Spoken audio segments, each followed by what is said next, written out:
मोठेपणाहून सांगत नाही. सांप्रदायिक माझ्या घरातले नियम नाही, संप्रदायाचे नियम आहेत, पण आम्ही झटावं लागतं संप्रदाय टिकवणं. तुमचं माझं सर्वांचं द्यायचे कर्तव्य आहे. ज्ञानोबा आहे, नामदेव आहे, तुकोबारांचे अनंत उपकार आहेत आपल्यावर, अनंत उपकार आहेत, अनंत. तुका म्हणे यांच्या उपकारासाठी नाही माझी गाठी काय आहे. ज्ञानोबारांना आनंद कधी होईल, तुकोबारांना आनंद कधी होईल? त्यांनी जी घडी घालून दिलेली आहे, त्यांनी जी चाकुरी घालून दिलेली आहे संप्रदायाची, त्या पावलावर पाऊल ठेवून जर का आपण सेवा करू लागलो, जमणार नाही त्यांच्यासारखं सगळं आपल्याला, पण जेवढं जमतं तेवढं करायला काय हरकत आहे.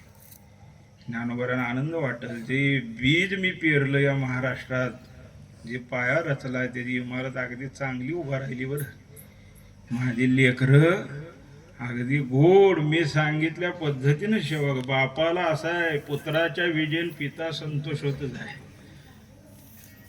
आपले बाप आहे, तुम्ही संत मायबाप. ज्ञानोबा आपले मायबाप आहेत, नामदेवराय मायबाप आहेत, म्हणून त्यांनी सांगितलेल्या चाकोरीत आपण सेवा केली पाहिजे. काय वेळ लागतो, पण वेळ लागतो, आरतीला वेळ लागतो, 10-15 मिनटं केली पाहिजे. अवघड आहे, कठीण आहे, आपल्याला जायची घाई असते. मी म्हणतो 15 मिनटं कीर्तन लवकर सोडा, काय हरकत आहे. असो, जाऊ द्या, असो, ज्याची त्याची माथा आपण करावी. ते जेवढं जमल तेवढं आपण देणं लागतो संप्रदायाचे. आपलं कर्तव्य आहे की आपण संप्रदायाचे नियम जेवढा जतन करता येईल तेवढा केलाच पाहिजे. दुर्दैव महाराष्ट्राचं प्रदूषण खूप निर्माण झालेलं आहे.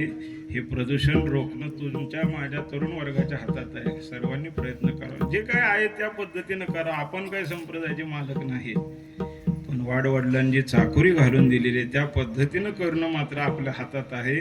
आणि ती केलं तर ती गोड आहे सेवा, नाहीतरी काय उभ्या बाजाराची कथा येतो ना आवडी पडणारे ना. कीर्तन करून नरकाला जावं लागेल बुवा, सेवा करून आपल्याला अधोगतीला जावं का. तेवढं पावित्र्य नियम धर्म सगळे सांभाळले पाहिजे. असो, प्रकार असा आहे की ज्ञानेश्वर महाराजांच्या अंतःकरणातली, आधी करून सर्व संतांच्या अंतःकरणातली दया तुकाराम महाराजांनी जाणली आणि त्यांच्या मुखातून शब्द बाहेर पडले. धन्य ते संसारी दयावंत जे अंतरी. अनेक पुढं लक्षणं अजून भरपूर दिलेली आहेत. परत करीत त्याचा ते विचार करू. आपली सेवेची वेळेची मर्यादा संपलेली आहे. झालेली सेवा पंढरा ज्ञानोबा तुकोबा नामदेवरायांच्या चरणावर समर्पित करून या ठिकाणी सेवेला पूर्णविराम. महाराजांच्या प्रेमाखातर इथं येण्याचा योग आला. इथं आल्यानंतर तुम्हा सर्व मायबापांचं दर्शन झालेलं आहे. एकापेक्षाही एक एकावनी बळी रे, अशी माझ्या उजव्या बाजूला गुणीजन मंडळी उभारलेली आहेत. काय एकेकाचं वर्णन करावं. आणि वादक तसे, अजून काय लहान टाळकरी तशी, विनेकरी बुवा तशीच, श्रोती अगदी शांत चित्ताने ऐकत बसलीत. हा, असो, अशीच पंढराची ज्ञानोबा तुकोबारांची सेवा तुम्हा सर्वांच्या हातून घडावी एवढीच देवाला विनंती करतो. अर्धा मिनिट नामदेवांचं भजन करा, सेवेला पूर्ण विराम देतो. घ्यावी माझ्या हाती सेवा, हे जी देवा विनवरी नामदेव जनावा, नामदेव जनावा, नामदेव जनावा, नामदेव जनावा.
आणूया कीर्तनी.